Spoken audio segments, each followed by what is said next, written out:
Hi everybody and welcome to the video and live streaming show. My name's John Lacey and I'm joined as always by Sam Proof.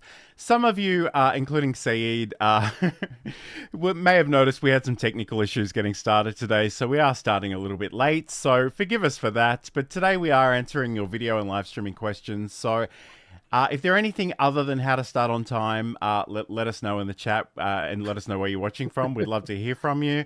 I probably shouldn't jinx it by pressing extra buttons, but I'm going to have a go. So if you are watching live, hit that hashtag team live, or if you're watching the replay later on, hashtag team replay. So outside of that little tech headache, and I have no idea what happened, the host name just wouldn't resolve for me for some reason, but let's not dwell on that. How has your week otherwise been, Sam, up until that moment?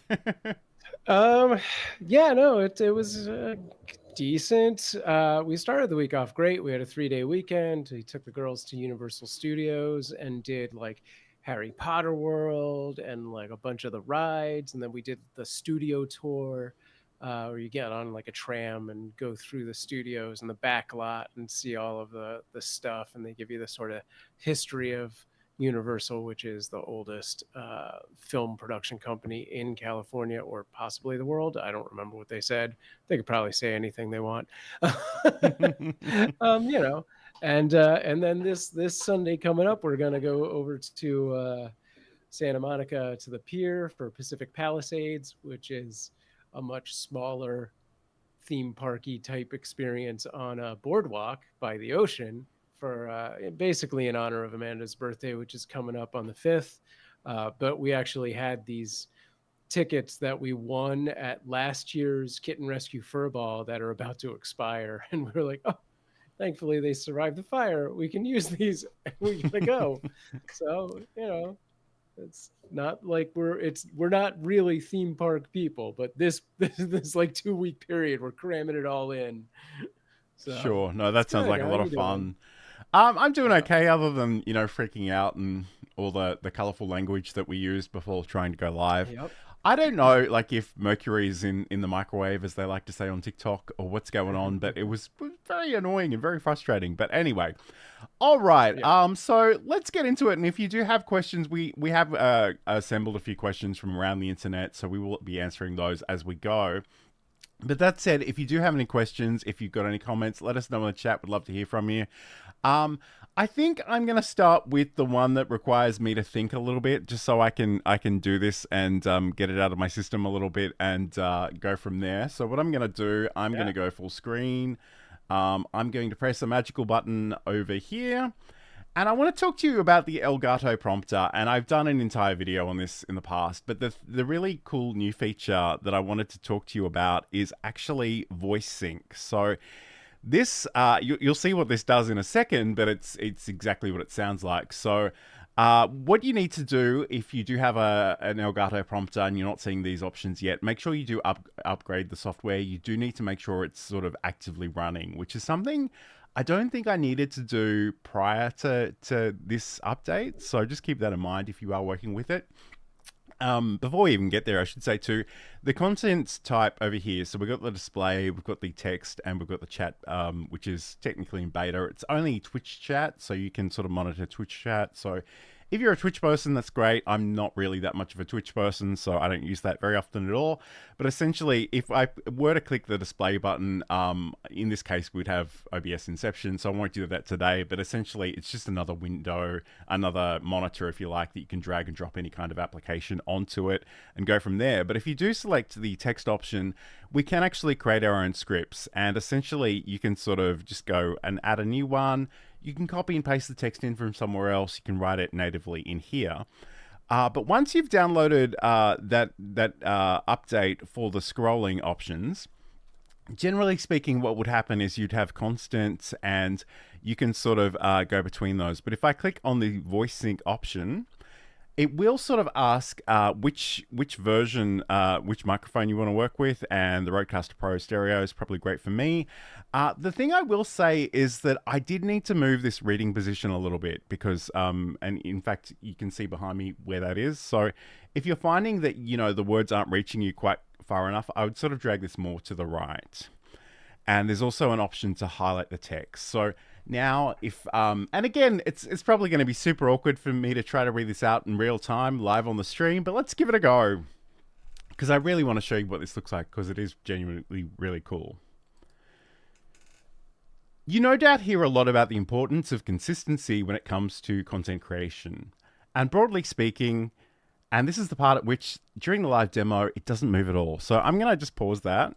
I'm going to go back. Let's just try it one more time. And I know there's a lot of technical issues that I'm having today. So again, let's just try that. So hit the play button. You no doubt hear a lot about the importance of consistency when it comes to content creation. And broadly speaking, literally nothing happens. I don't know if I'm cursed at this point, Sam, but yeah, literally nothing is working for me today. So, Oh no. I don't know, maybe if I move away from that, and maybe it's because I'm already using the microphone in another application, but it usually works pretty well. But it's gonna make a liar out of me. So I'm actually gonna go back to here. You no doubt hear a lot about the importance. Yeah, it's there we go. It's starting to move. All right, I'm going to try this one last time, and then we're going to move on. You no doubt hear a lot about the importance of consistency when it comes to content creation. And broadly speaking, I think this is true. But there's a good chance you're much more intimately familiar with your own content than anyone in your audience. Building habits can be useful, but too much repetition can lead to boredom. Hi, I'm John Lacey, and this is Build a Presentation Muscle. All right, I'm going to leave that there, but essentially that is that update, and I think it's really cool. Again, it usually works much better when I'm not demonstrating it on the internet, so just keep that in mind.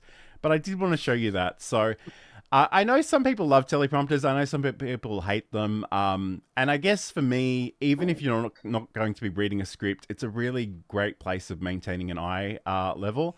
And if I just, I've got to press another button over here to go back to the display option. But essentially, what I do, and we'll talk about this probably in the next question, Sam. But you kind of need to think about where you're looking and what you're looking at and the relative proximity of the camera. So we'll do that in a second. Just want to check in with the comments. So hello to Chocolate Quilts. Early evening in the Palisades, and Jasmine Jenny is saying, "Hey, you dude, what's up? How's it going?" Dudes, double dudes. Hi, Jasmine. All right, so Sam, this was something that actually came up during the week. I was doing a little bit of OBS coaching with somebody, and they asked, how do you manage all the things in terms of OBS, chat, Zoom potentially, if you're only working with one screen? And again, I know that I'm very fortunate to have at least 4 screens here currently, so I've got a lot of different places to play with, but I am curious about your general advice when it comes to managing that sort of thing, actually when you're doing a presentation. I mean, so the beauty of OBS is that it actually gives you some ability to customize things. And if you're stuck with a single monitor, you can create what are called custom docks and just change the layout of your OBS. So if you want to do stuff like put an extra chat window into OBS, you can do that, which I totally have built into mine, even though I have a separate monitor for my chat, just so that if I'm looking to the right, I've got my chat monitor, but if I'm looking to my left to make sure OBS is working correctly, I can still kind of keep an eye on the chat. If you are multicasting, having that chat monitor be, the multi-chat feed that you can get through either something like Restream itself or StreamYard, both offer that kind of thing, or the Social Stream Ninja, which is what I traditionally use. Those are great. And yeah, there's an endless amount of things you can actually do in OBS itself if you have the ability to monitor whatever it is you're monitoring via a browser source. You can do it in OBS. Absolutely.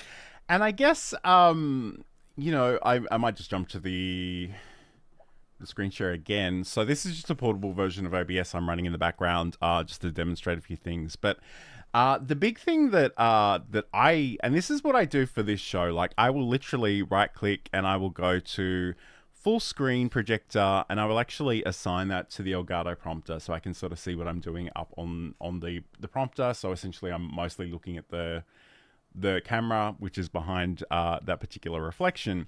But the other thing, especially if you're working with multiple windows on the one screen, often the windowed projector will actually give you a preview here. So you can essentially move that around. You could put that in a corner. I guess the thing is, if I start rearranging things here, you'll see that I've actually got Microsoft Power Toys. It has this thing called Fancy Zones, and you can actually set up sort of areas on the screen to rearrange that. And I'm sure we did a demo of that a really, really long time ago, and I probably don't want to risk fate too much. But essentially, like once you've got these in different windows, and you can even sort of, as Sam says, you can sort of move these docks around. You can undock them if you like. But it's just thinking about what's actually on the screen and what you actually need to see in the moment. So, I mean, it may be a good thing to actually have the projected screen there. Again, if you're working from a Stream Deck, for example, and you've got your buttons there ready to go, then you don't need to worry too much about actually seeing the rest of OBS. So in some ways that can be really good, but it could just be a matter of having zoom on one side and your projection on the other. So there's all kinds of things that you can do. But yes, that's essentially some of the things I would think about. That said, and I realize this costs money, but as soon as you possibly can, I would look at getting some sort of second screen because it'll just make your life so much easier. I guess the other thing too and then is get a third screen. Yes.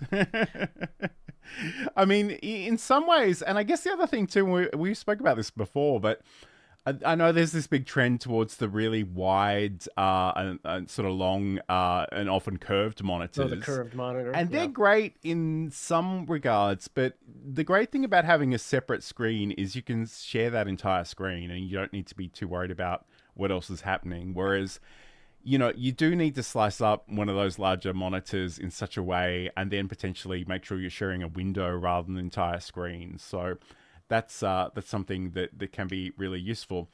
Okay, so Seed is saying, Sam, you need to check out the Quick Access Utility plugin. It's like a doc manager for sources and scenes in OBS. I'd love to hear more about this because I've watched a few videos on this and I don't really understand why it would be a game changer, Seed. So you can just explain it to me like I'm four. We might do that when we come back from our break. So this is the video and live streaming show. We're answering video questions. We're talking about things that have shown up in Facebook groups and on LinkedIn during the week. So we're going to come back and do that more in just a moment.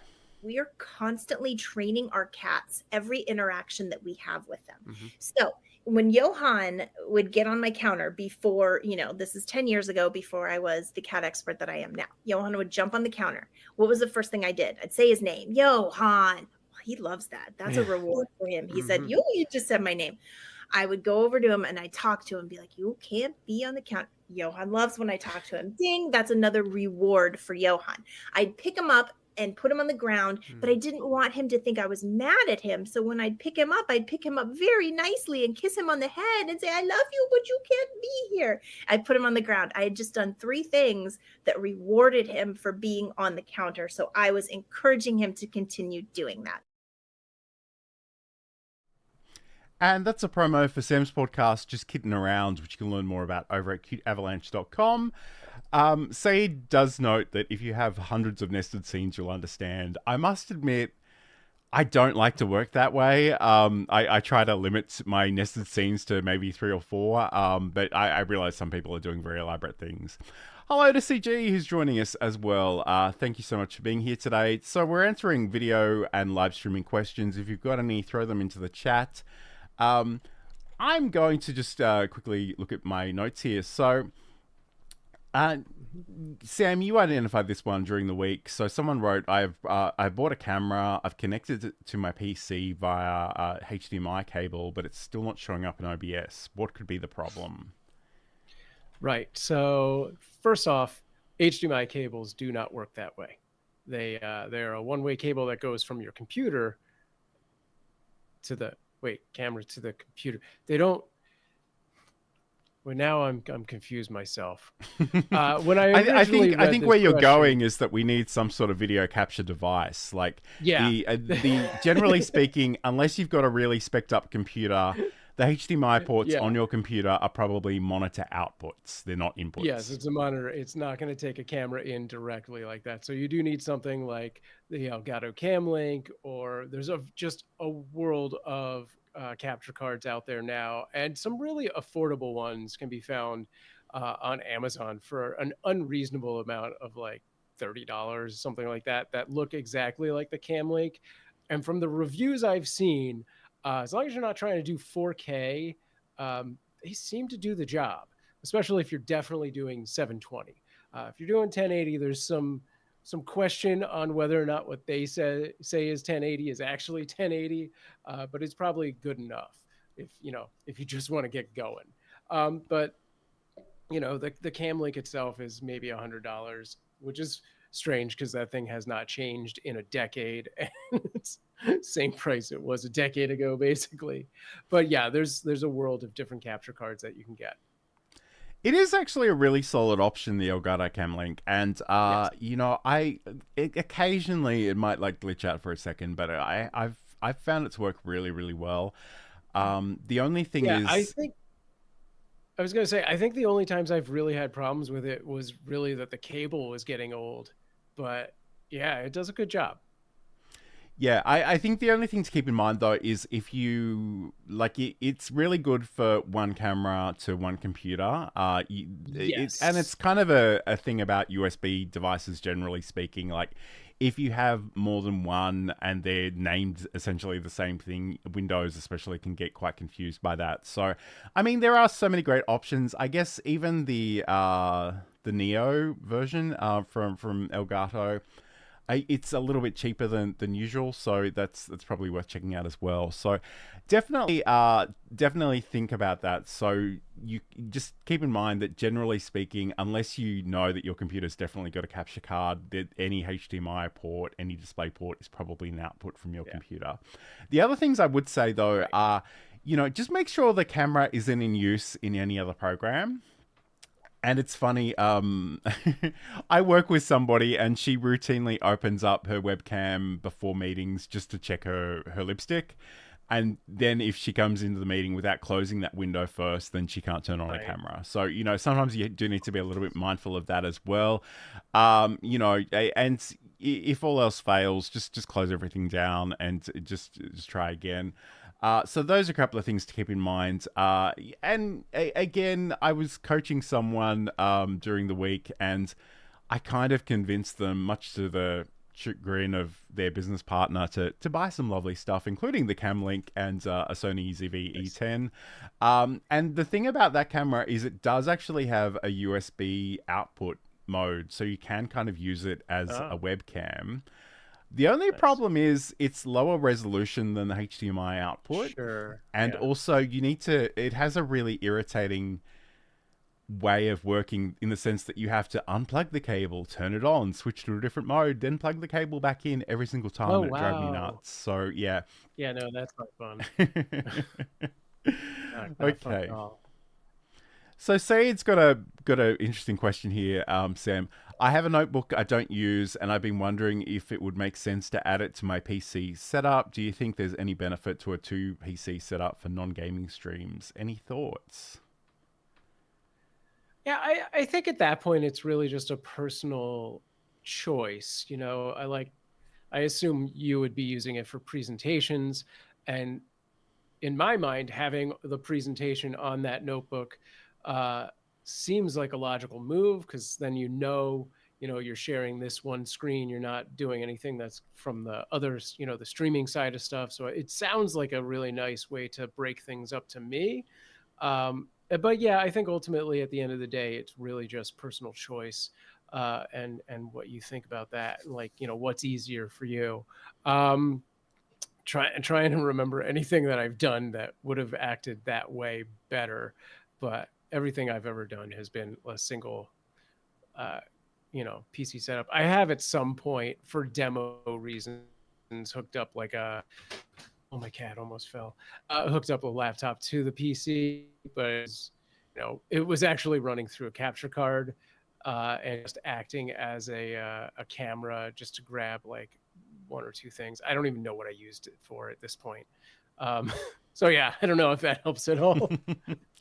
And I guess that's the thing, like it could be an input into your stream, so it could be that you're capturing the screen for whatever reason, and that could be slides, that could be software demo. Or it could just be another screen that you can monitor. So, I know Saeed's a big fan of sort of using Zoom and logging in twice to Zoom to give access to the Ninja chat so I can feature the comments on screen. But I guess, sometimes it's just a good opportunity to have another place where you can look to see, if anything else is happening, especially if particular software doesn't support that kind of combined chat, if you will. So, I mean, that actually, I was going to say that reminds me of a couple of things, which is first, not the Social Stream Ninja, but like the VDO Ninja, which is what we're using, to do this chat, this call, if you will. I have done that in the past where for the Kitten Around podcast, I'll open that up as a separate sort of co-director account so that I can have a computer dedicated to recording my guest and their feed and all of that. But also as a side note to kind of the two PC setup, cool thing about OBS, and this is something I just recently remembered and was thinking about doing so that I could do some game streams on this PC and broadcast them into the Qt Avalanche PC without actually having to connect them physically, is that OBS can actually broadcast on your local IP or your local router to another instance of OBS. I don't remember how to do it offhand, but it is possible. So you could also do it that way if you don't have a capture card or things like that. Although, I guess the other thing I was thinking is that you could probably place that notebook somewhere else in the house. Right. Yeah, I know Saeed's always threatening to start a bit of a petting zoo with some alpacas and llamas. So I don't know, maybe you could have that set up with the webcam going, and you could just throw to that at some point during your Zoom meeting. I'm sure that would be good fun. If you ever do that and have access to alpacas and want to do a 24/7 alpaca live stream, I will dedicate time on the Qt Avalanche side and give you a stream key. Nice. So Saeed writes, using it for the chat makes sense. Zoom in browser and Social Stream Ninja on the notebook makes sense as well, I guess. We'll experiment with it. Yeah, so I mean, there's all kinds of things you can potentially do with that. So it could be fun. Yeah, give it a go and let us know how you get on. We're going to come back and answer some more questions in just a moment. Hi, I'm John Lacey, and in Build a Presentation Muscle, I want to talk about finding your voice, refining and sharing your message, using tools and technology to share that message, and looking after yourself as a creator. And that's a promo for my podcast, Build a Presentation Muscle, the podcast about showcasing your expertise through content creation. And you can learn more about that at johnlacey.com. Not that anyone's paying attention to me right now because there's a kitten on camera, but there we go. So this is the video and live streaming show. Today we're answering possibly some cat questions, but mostly video questions and live streaming questions. So let's go to the next one. So how can you work with PowerPoint slides in a presentation? So do you want to, I don't think this is something you do very often, Sam, but I'm curious if you have any thoughts. Really. Yeah, I mean, it kind of goes off of what we were just talking about, which is if you had this on a second computer, you could just bring that in as basically a camera source. But if you don't, and you're working on the same computer as your PowerPoint, you bring it into OBS as either a monitor capture or a windowed capture. And I would ideally have a second monitor for this, so it was dedicated to that PowerPoint. I could full screen it, make sure I'm capturing the entirety of the experience without anything being cropped out, and then just go through it that way. And you can control the slides through like a Stream Deck and all of that. But I assume John has way more insight on this since this is something he uses every day. It's funny, we talk about the Stream Deck, and obviously we love these devices and we use them all the time. The other thing I would say too, especially if you are working with slides, even just a slide clicker that connects to your computer via USB, you can sort of go forward and back, and that can be really, like, if you can't afford a Stream Deck. And if you don't, I guess the other thing too is you can use it via your phone app as well, which is really cool. But I just want to mention that because I think sometimes people don't know that that's a thing that they can go and buy a clicker for like $20-$30, probably even less potentially. But let me just share my screen for a second. Got to remember to press all the various buttons. So again, we're back in OBS.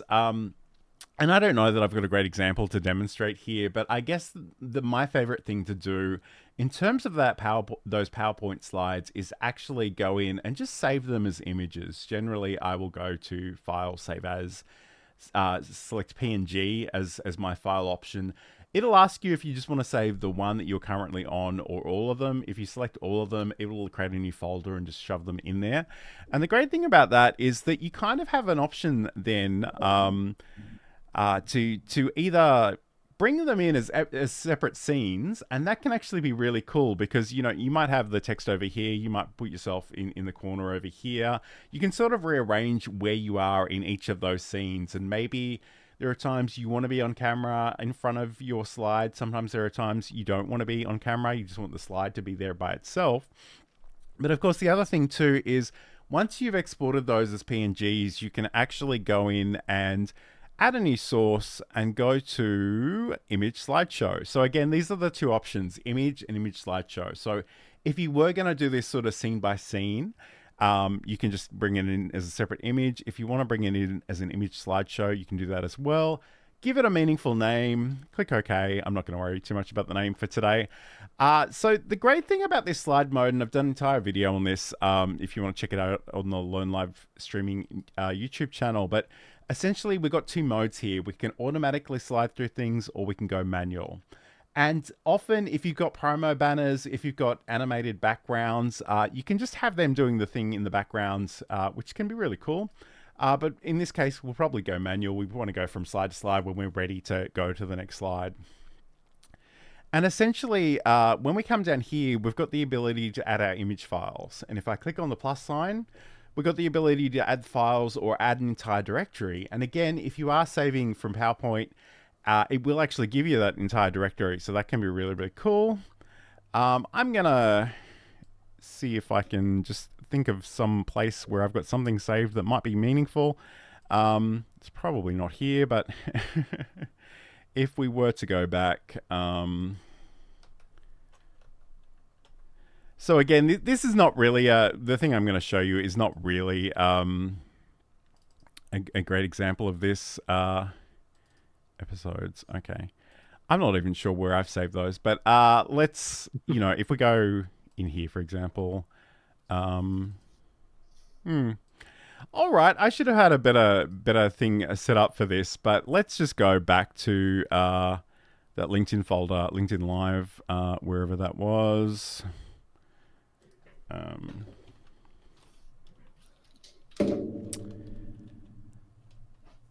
And this is what happens when you're not terribly organized. Okay, so LinkedIn Live. Even if I just go in here and go select the folder, it'll bring these in. And now the great thing about this is we can, when we're actually on this, we can sort of go forward or back. These won't be very interesting. These are sort of static images for the podcast episode, so they're not terribly thrilling, but I just wanted to show you how you can do this. You can go back and forward. Again, think about those. If you go back into the properties, we've got the ability to either do that manually or automatic.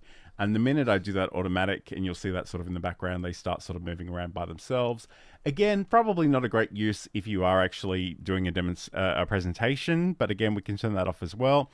We got the ability to change the transitions. So we've got things like fades, cuts, swipe, and slide. So if I go slide, for example, you'll see that happens, which might be fun. It might be distracting. You probably need to figure that out for yourself. But again, if we go into our file options and go to the settings, we can also set up hotkeys for this. So if I just search for the word slide, these actually relate to a specific source. So if you've got multiple ones of these in your presentation, you might need to do this separately. I'm just going to go right arrow, and actually that's not where I want it to be. I want it to be down in these options underneath. I'm going to delete that one. All right, don't worry about that. So we'll go next slide and we'll go previous. And that's just with the right and left cursor keys on my keyboard.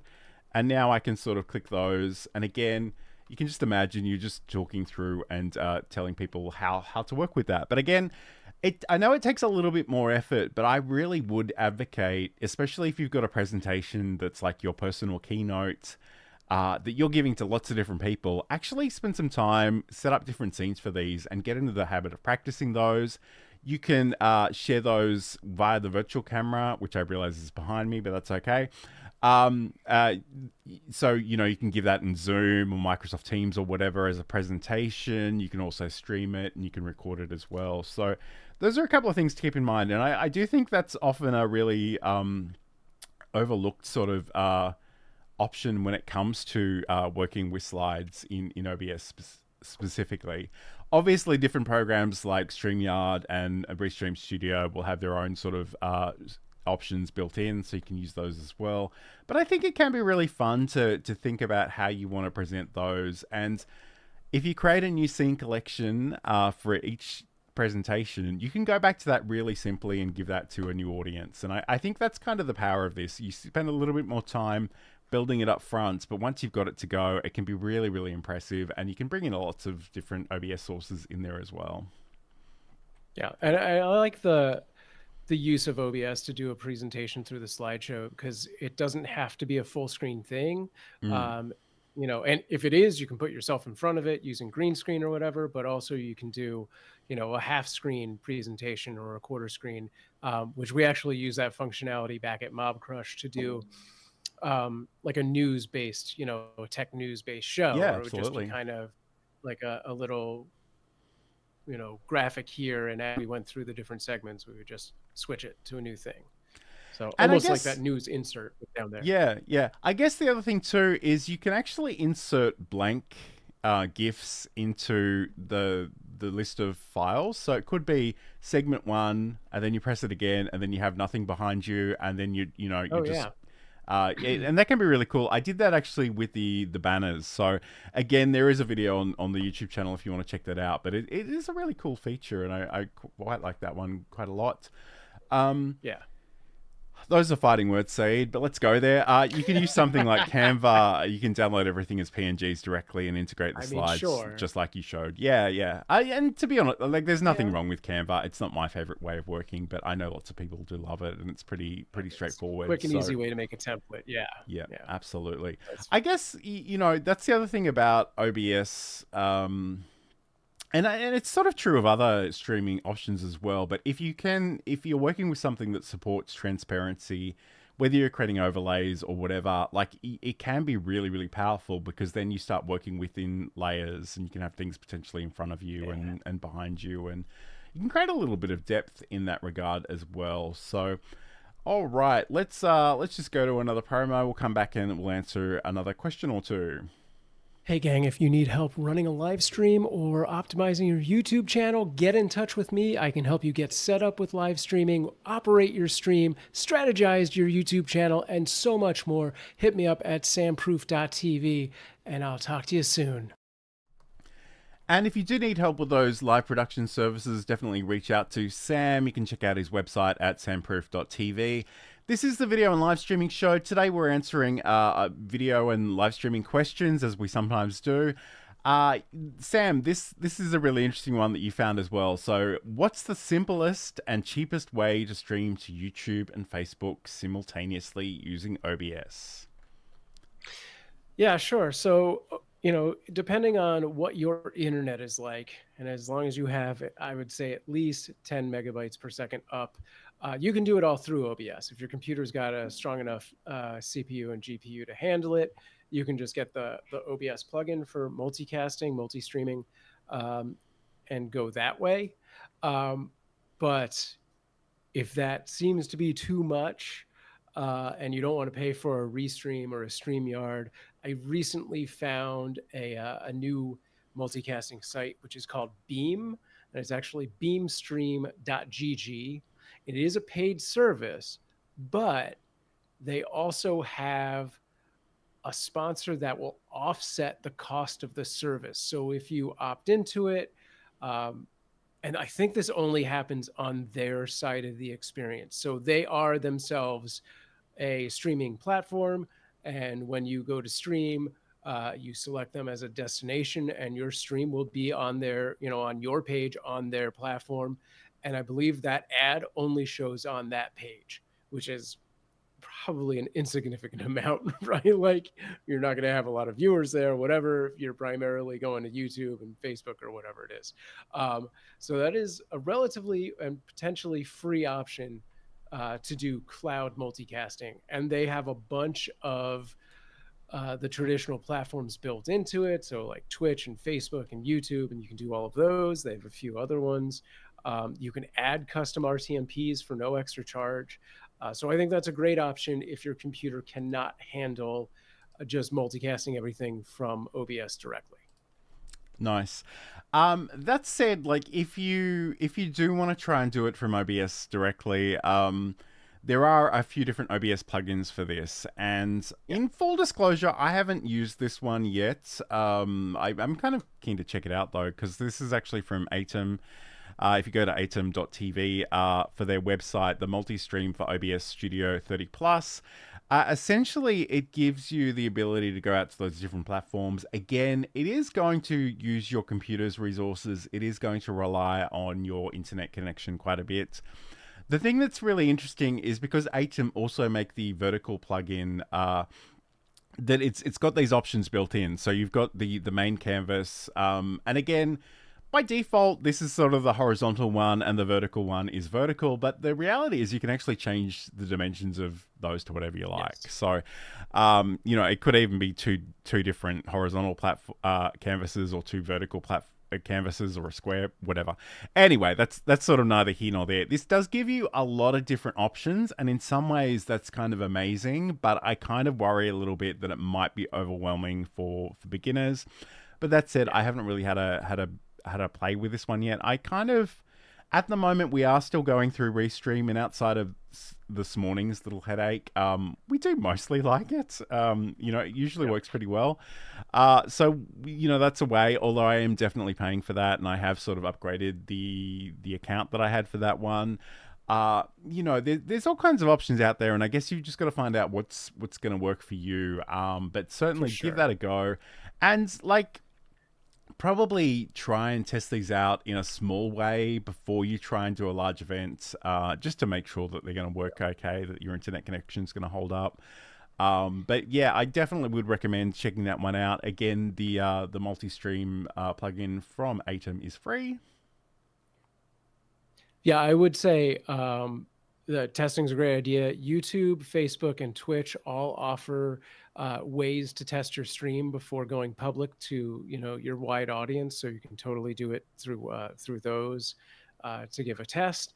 And yeah, the cool thing about the Atom plugin is that it does have the ability to customize those streams. So you're putting out something slightly different on YouTube as you are on Facebook. Maybe you have different overlays for that. Whereas the examples that I gave, you're all the same feed is being broadcast to all of your platforms in those scenarios.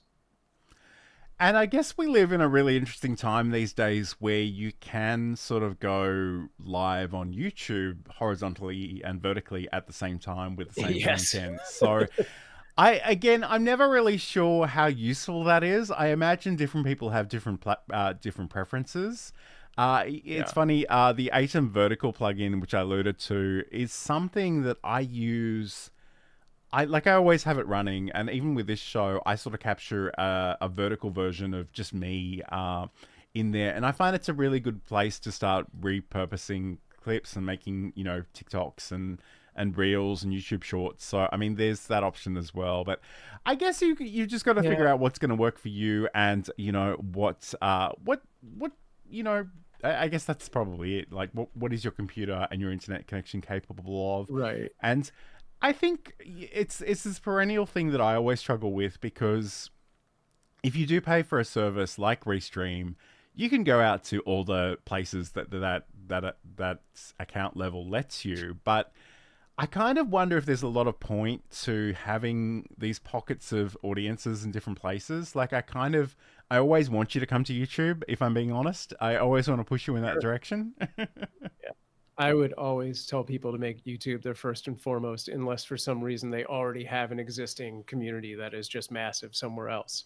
I did want to say, along the lines of the YouTube short, any of the vertical platforms, pretty much, at least YouTube and TikTok, it's important to note, depending on what you're trying to achieve with your stream, that if you're trying to drive sales or click-throughs of any kind, YouTube Shorts and TikTok are really not the place to do that. If you're just trying to do something for community engagement and have fun and, turn out for people on the stream to like do whatever the live donations are, super chats, super stickers, diamonds, whatever it is on TikTok, that kind of thing, then yes, by all means, the vertical live streaming is probably a decent thing to check out. But driving any kind of click-through sales, on both of those platforms, your viewing audience does not really see the description area. And on TikTok, you don't even have clickable links. So yeah, if that is the way you're looking to go at things, I would ignore vertical altogether and just go for the traditional landscape and stream that way. Yeah, although I don't know. There's always that ability to build awareness wherever you happen to be, and I guess that's the thing that I always come back to, is that if I've already created something and it's easy enough to just upload it and dump it everywhere, I tend to do that. And again, I don't do that with any expectation that it's going to become viral on some obscure platform, but just as a way that people might potentially see me. And hello to Insomnia Doodles, who I haven't seen for a while, but it's lovely to have your company today. Hope you're doing well.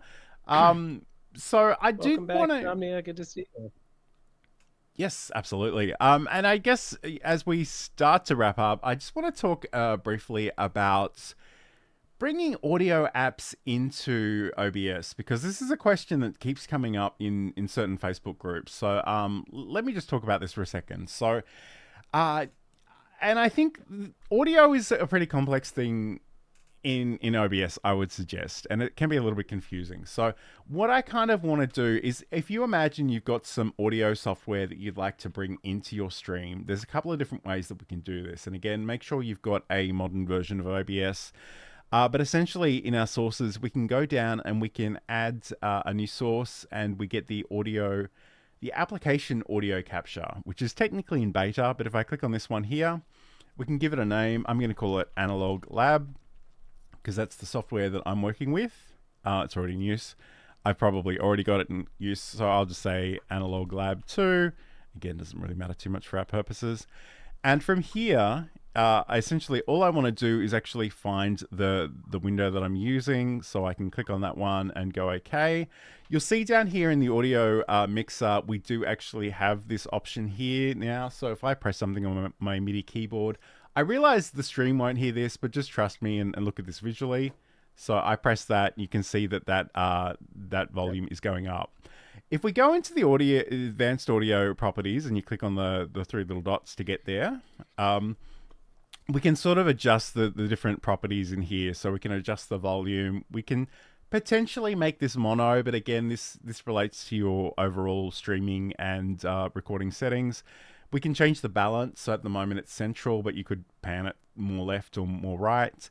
The big thing that is really important here is the monitoring options. So at the moment, we have these different options. So monitor off essentially means that the stream will hear it, the recording will hear it, you won't necessarily hear it.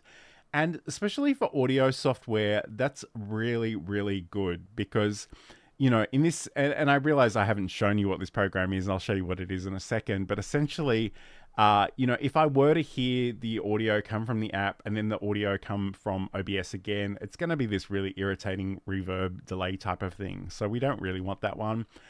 We do have monitor and output that might be appropriate for some things, especially like those promo videos I play. So when they play, I hear them. Sam doesn't hear them, which is a whole other story, but we won't need to worry about that right now. And monitor only. So essentially this means you hear it and nobody else hears it. And this can be useful for like chat indications and dinging and pinging noises. So essentially monitor off is a good way to go. We can actually take different audio sources and put them on different tracks. This is kind of a more advanced feature. I'd highly recommend most people stay away from that. So just keep in mind. And I guess the other thing too is we look down at the audio here. You'll see that is getting very far into the red. We don't really want that there. I'd probably do something like -6 dB, I think is what I did previously. And that's probably a better option for us. So what I'm going to do now, and I'm going to delete the previous version. So that's just bringing in audio from an application on your computer. If you also wanted to screen share this as well, we can actually go down and add a new source, and we'll go window capture this time. So again, I should give this a meaningful name. I'm not going to right now, but essentially we've got all these different things that I can choose from. I'm going to grab the Analog Lab, and this is actually what this software looks like. And what we want to do here is there's an option here called Capture Audio, which again is technically in beta, but I'm going to click on it. And once I do that, you'll see that the window capture brings us in that audio as well. So I just wanted to mention that because that's something comes up in the Facebook groups every single week, is people wanting to bring in often their audio digital workstation, and there's a lot of confusing information about that. So I just wanted to mention it. So let's do that. I'm just going to check in with the chat. Hello to Chantel, who's joining us today. Good morning. CG is welcoming Insomnia to Doodles. Some great chat in the comments there as well. So, so thank you, I guess, for joining us. If you do, we do have a couple of minutes left. So if you've got any burning video or live streaming questions, let me know in the chat and we'll do our best to answer them. And I guess if we don't answer them today, we might answer them in the future, because we do like to do these episodes from time to time. So, yeah. Did you have anything you wanted to add there, Sam? Sorry. No, I'm good. Okay, cool. All right. Well, I guess, if we don't have any questions coming in. Coffee and out of energy. Go on. And we can definitely hear the cat in the background, which is always fun. But as we begin to wrap up, Sam, where can people learn more about you, find your content, watch your videos, all that good stuff? Sure. Head over to samproof.tv. You'll find all my social links at the top left there. You can scan this little QR dealy here and get in touch with me if you need any help with live streaming or video production. And if you didn't get enough cats on stream today, head over to cuteavalanche.com for our 24/7 live stream, which is currently running a playlist of featured kittens from the past. We do have a Halloween game coming up in the month of October, and some game streams as well. So look out for those. It is kind of scary that it's almost October. I don't know where this year has gone. It's been such a blur. But if you do want to catch up with me, head over to johnlacey.com. I got the podcast, a whole bunch of articles, and social links at the bottom of those pages. Come find me on LinkedIn and YouTube especially. Those are the places where I tend to hang out. So thank you so much to everybody for your company today. I realize we did start a little bit late due to a technical hiccup. I don't know. Like I said, for all we know, mercury might be in the microwave, as the kids say. But yes, it's often a good idea to just try stuff out and see how you go. But that's the thing about live. You kind of need to roll with the punches. So Said's writing, I used to have my OBS set up to 1440p canvas and record in the same. I do it for high quality, knowing YouTube compresses the video, but I'm wondering if I'm just wasting resources. This is an interesting one because in some ways, I feel it's pretty subjective, and I know people that will tell you that they won't watch your stream unless it's in 4K, which I don't personally have a problem with. And I guess in the past, I often did a raw recording of this show directly in camera. and I think it was like 20 gigabytes per hour of footage or something insane like that. And there's definitely a point of diminishing returns. So I don't know. I mean, if you're worried about that, and it depends on how much hard disk space you've got and what your backup system looks like as well. There's all kinds of factors in there, but just try it and see if you're happy enough with what you're getting. Yeah, I mean, I I set my canvases to 1080, and then typically I actually stream my output canvas at 720, but my recording locally is still 1080, and then a much higher bit rate.